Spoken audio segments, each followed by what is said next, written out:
Dennis O'Brien. My rank's a little complicated, but when I served in the Navy, I was a torpedoman third class, submarine qualified USS Bang.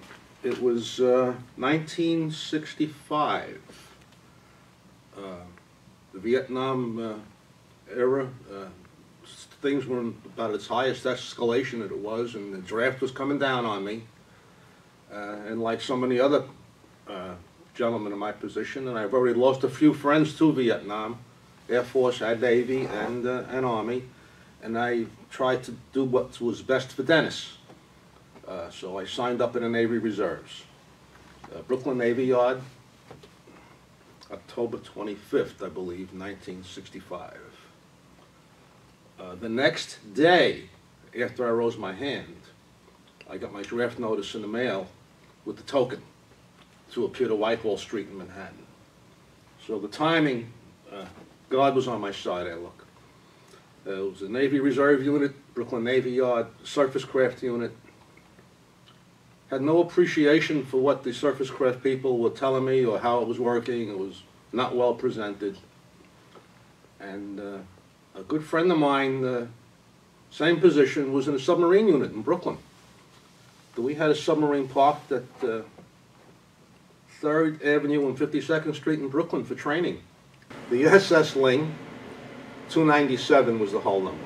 It still had the old step-down sail like the World War II submarines had. Bang had it many years ago, but when I was on it had an EB sail. He took me down there.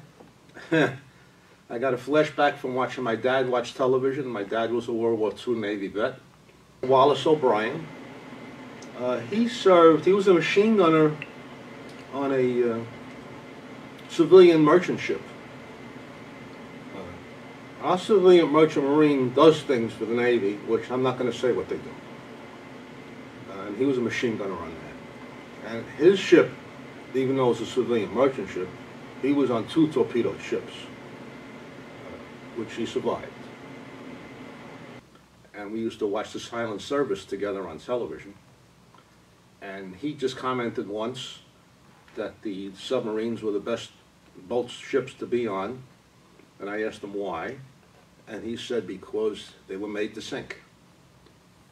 So that being said, and I saw the submarine and I said, wow, that's what I wanted to do. And I kind of floundered because I was young. I was just turned 21. And busy socializing, working, dating, and didn't have much time to put into training for the subservice. But I muddled through it, got my E3, had to go to sub school. Let's drop back for a second. I went surface craft boot camp, Great Lakes, Illinois, Christmas, probably 1965. Talk about a depressing experience. So you get to me and 10 others flew out to the Great Lakes together. First time on an airplane, that was okay, American Airlines, never forget it. But here we are, Great Lakes, Illinois, Christmas. It's very, very cold, very mean, very nasty. And our company commander, who was an E7, we were the first company he ever had. And we did the best we could to work with him. You think you know how to march, but you don't know how to march till you get to the Great Lakes. And you're marching everywhere. If 4 or 5, 6 people are together going from point A to point B, they're marching, and someone's calling cadence. A lot of marching. And then the strict thing about making your beds, tell you a little story about that. I think one day a week out of every week they had what they call air bed linen day, where instead of making your bunk, you fold everything at your foot of your bunk and let it air out. We'll be inspected tomorrow. Okay, make sure the bunks are tight. Yes, sir. And we called the E7 sir. We saluted him, was just like as if he was an officer. And boy, we worked so hard. The sheets and blankets and everything were as tight as can be. You can literally, if you wanted to, bounce the cord, you can. Well, no one caught on to the fact that tomorrow was air bed linen day. And the company commander got his ass chewed for us having our bunks made so well that day. And he kind of half-assed apologized to us that he didn't catch it, that it was on their bed land day, you know. But I found it, to this day, I find that story kind of funny and interesting. You know, we were all new, and he got caught up in it also.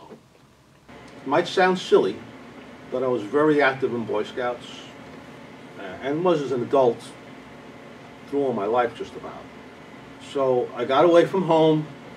I was taught how to wash my underwear and brush my teeth by myself and wipe my butt with both hands if I had to.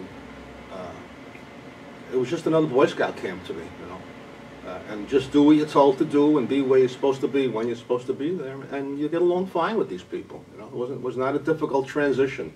We all came together very nicely because we knew it was either do or die, and if most of us, I hate to use the term, we're draft dodgers.